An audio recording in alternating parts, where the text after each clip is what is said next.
Rapaz, e o Neto, hein, que mandou um recado duro pro André Ramalho do Corinthians, depois do desabafo do zagueiro. Eu gostaria de ter tido um ritmo, principalmente no começo do ano, né, de 3, 4 jogos seguidos, porque acho que fiz por merecer no ano passado pra isso. Direito, larga a mão do seu otário, o André Ramalho, toda hora você sai pro bote e você sai sozinho. Você vai ver no vídeo de hoje tudo que o André Ramalho disse, o recado do Neto, que vai te surpreender e muito mais. Mas antes, se você não é inscrito, se inscreve agora para apoiar nosso trabalho e receber mais vídeos como esse.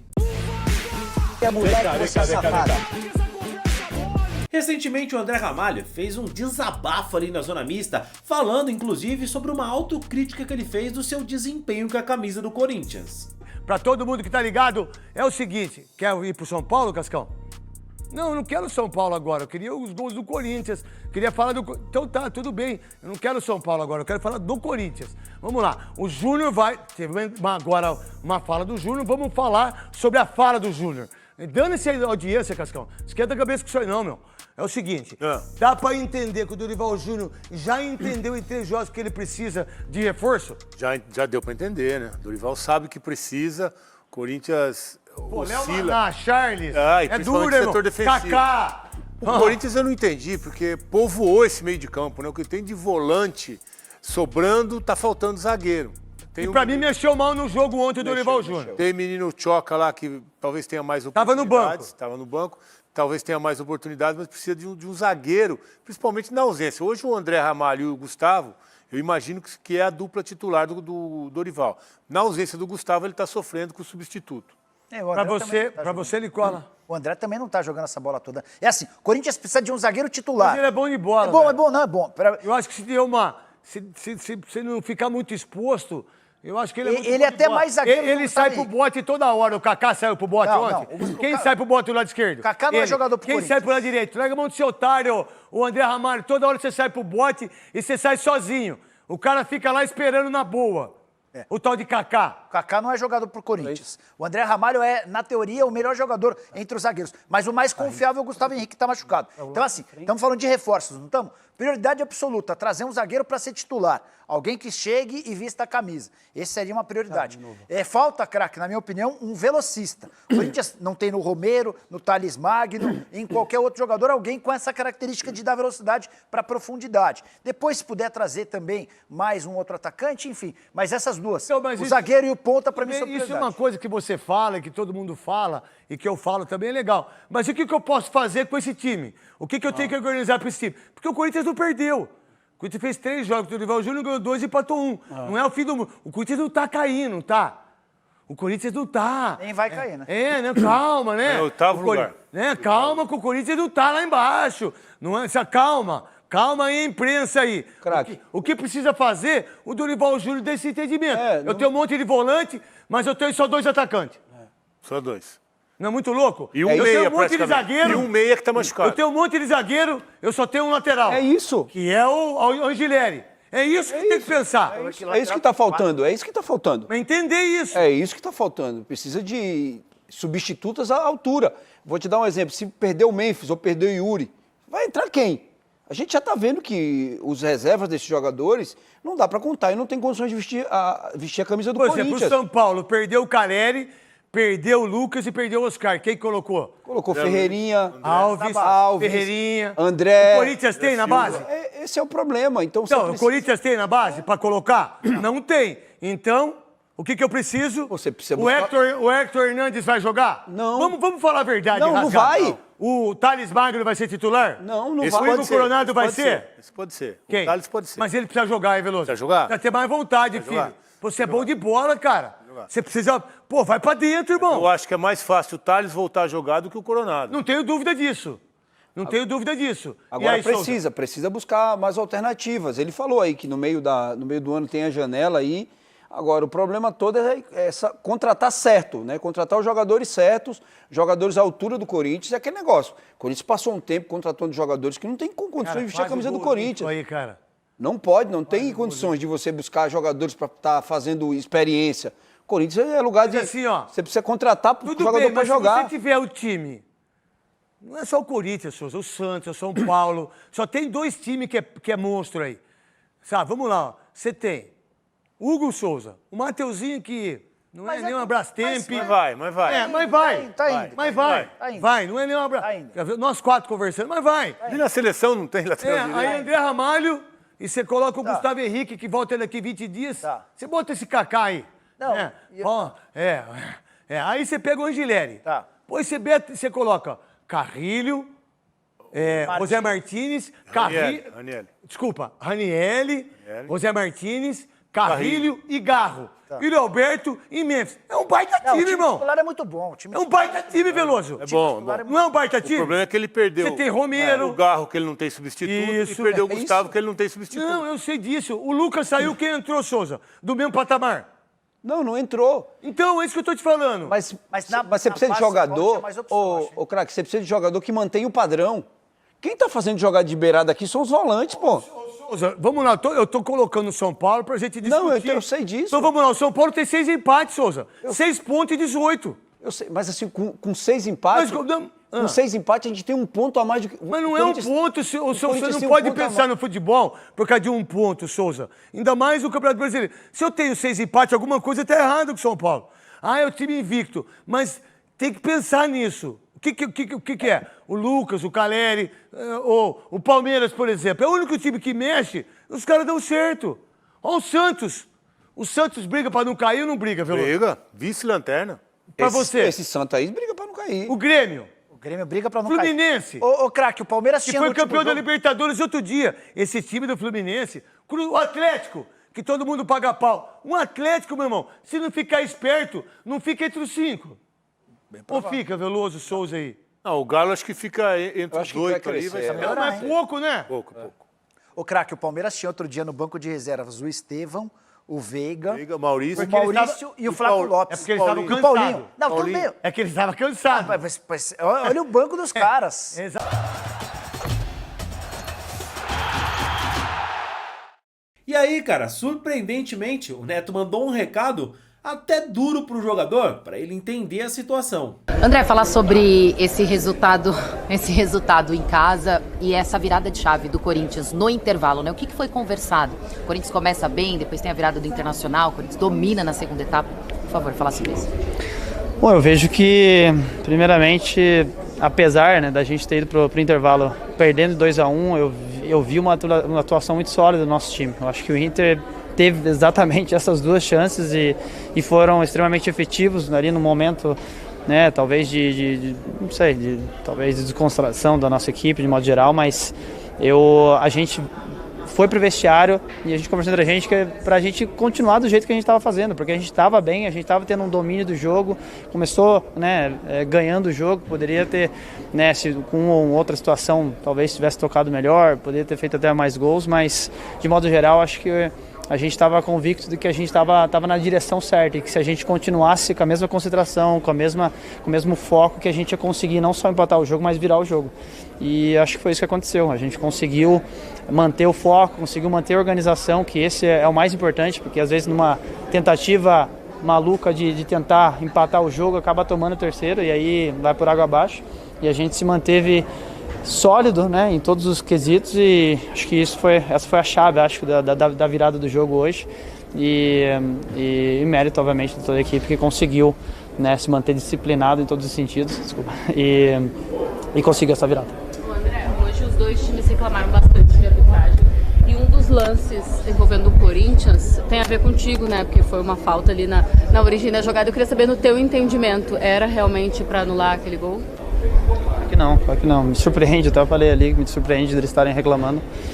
Eu acho que se a gente busca tanto um alto nível de futebol e se a gente ficar o tempo todo parando o jogo ou dando faltas em lances mínimos, que não tem uma falta clara, não tem uma situação onde todo mundo tem a convicção, foi uma falta, eu acho que a gente vai dar passos para trás, né? Eu acho que todo mundo olha muito Europa, todo mundo olha alto nível e acha maravilhoso, mas na prática parece ser um pouco diferente. Não estou falando isso porque favorece nesses lances específicos, né, ao meu time, mas de modo geral acho que a gente tem que ser autocrítico e ver que essas situações são claras. Eu digo no meu lance, eu falei até para a arbitragem depois, falei, o jogador deles se levanta rapidamente e volta para marcar. esse é um sinal claro que o juiz tem que entender naquela situação onde ele está mostrando para o juiz. Eu não acho que foi falta. É muito simples eu achar a interpretação. Então, às vezes, o VAR, nesse tipo de situação, chama o juiz se sente talvez numa pressão de, eventualmente, ter que olhar os mínimos detalhes, se quem tocou na bola não foi, além do fato da bola ter ido na direção que eu queria que fosse, não que o atleta quisesse. Então, eu vejo nesse lance, para mim, muito claro que não foi falta. Sei que não é fácil para a arbitragem, como citei ali, eu acho que é complicado, né? Os clubes ficam reclamando o tempo inteiro, mas de modo geral, se a gente quiser alcançar, acho que um alto nível, acho que a gente tem que ser autocrítico de modo geral e esses lances para mim, você ficar parando o jogo, você dar falta, né? Você anular um gol por causa disso, até porque tanto na minha situação quanto no Mateuzinho, teve tempo para o Inter se recompor, teve tempo para o Inter tá eventualmente tirando a bola. E então não é um lance que eu roubo e já dá o gol. Então eu acho que, que eu falei, acho que falta um pouco mais de não sei nem a palavra certa para isso. Acho que não sei, mas acho que exatamente, a gente tem que facilitar um pouco também, acho que a vida da arbitragem nesse sentido, e parar um pouco com essa reclamação o tempo inteiro, né? Isso vale um pouco para a gente como atleta. Mas é o que eu falei, tem certos lances que eu acho que é autoexplicativo. Como eu falei, o centroavante já levantou e já voltou para marcar. E acho que isso aí já automaticamente ele já mostra para a arbitragem que não precisava dar falta. André, a gente viu nesses últimos 2 jogos o sistema defensivo do Corinthians um pouco mais seguro, né? Tive até uma melhora significativa também do seu jogo lá contra o Novo Horizonte, hoje também. Queria que você falasse, dentro desses poucos treinos do Dorival, o que ele passou para vocês, o que ele identificou de principal problema no sistema num todo defensivo do Corinthians, se você puder passar pra gente. Muita coisa. Acho que eles foram, desde que eles chegaram, acho que eles estão extremamente preocupados e focados em dar essa organização que vinha faltando para a gente, que a gente não vinha conseguindo fazer mais nos últimos jogos. E como eu disse, né, há pouco ali atrás, a organização é a base para qualquer time, para qualquer setor do campo, seja para poder fazer gols, também para poder defender bem. Mas no caso especificamente da defesa, a organização é tudo, por causa que a gente se a gente fica exposto o tempo inteiro, fica muito difícil, né? Você ter uma solidez defensiva. E eu acho que tanto o Dorival quanto a comissão toda, eles estão muito focados nisso e dando muita direção para a gente, dando a organização que a gente vinha precisando para que a gente seja um time coeso, para que a gente seja um time compacto, para que a gente seja um time defensivamente estável, mas também sendo um time que tem um poder de ofensividade. Então, como eu falei, com a organização você acaba ganhando em todos os sentidos.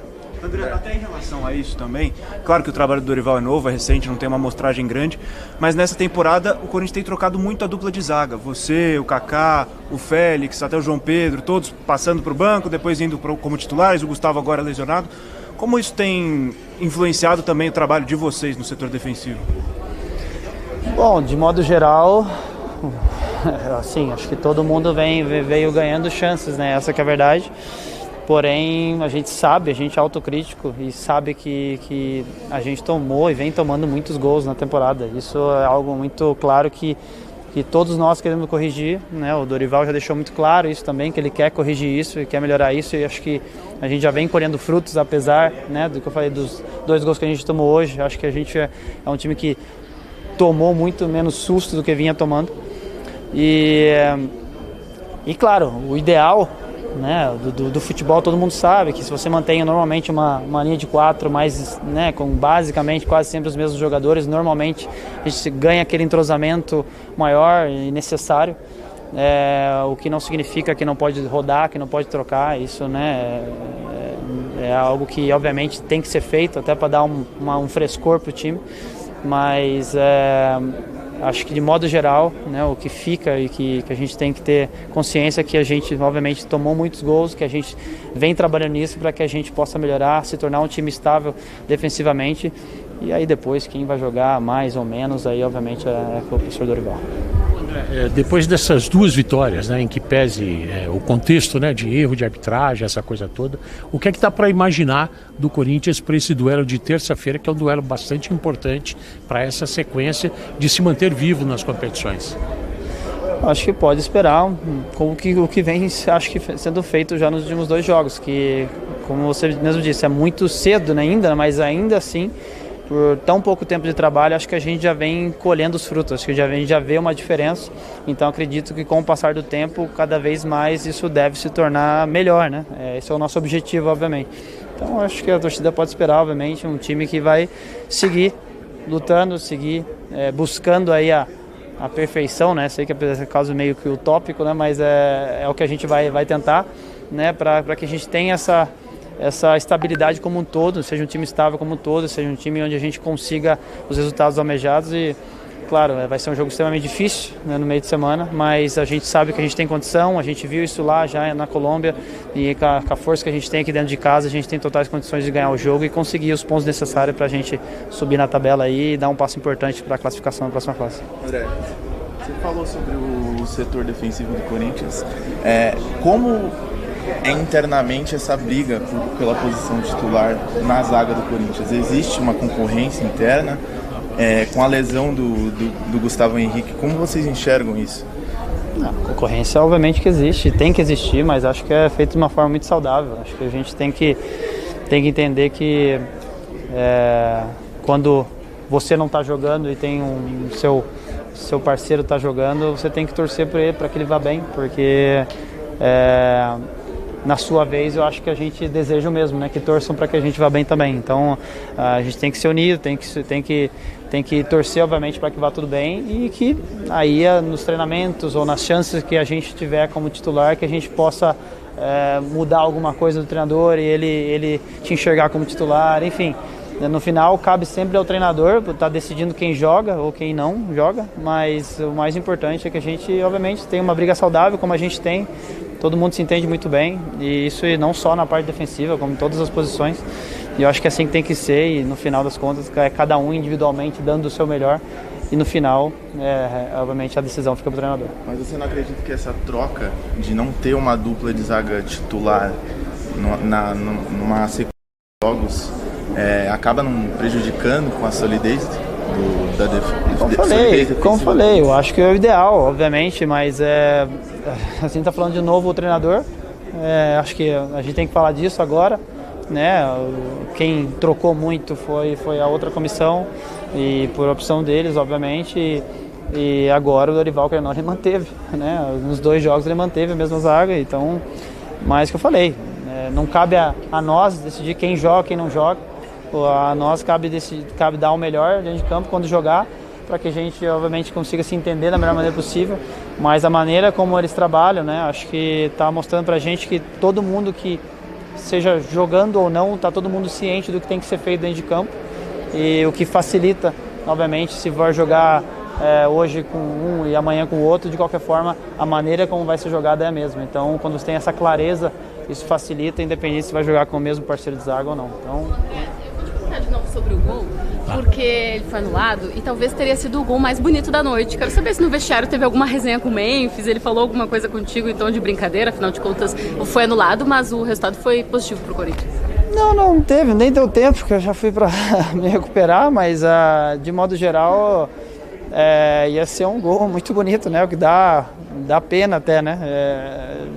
Por tudo, né? Uma roubada de bola, um toque de bola bonito, um golaço do Memphis. É triste, né? Triste, né? Não só pela situação em si, que na minha opinião, como eu falei, não foi uma decisão assertiva da arbitragem, mas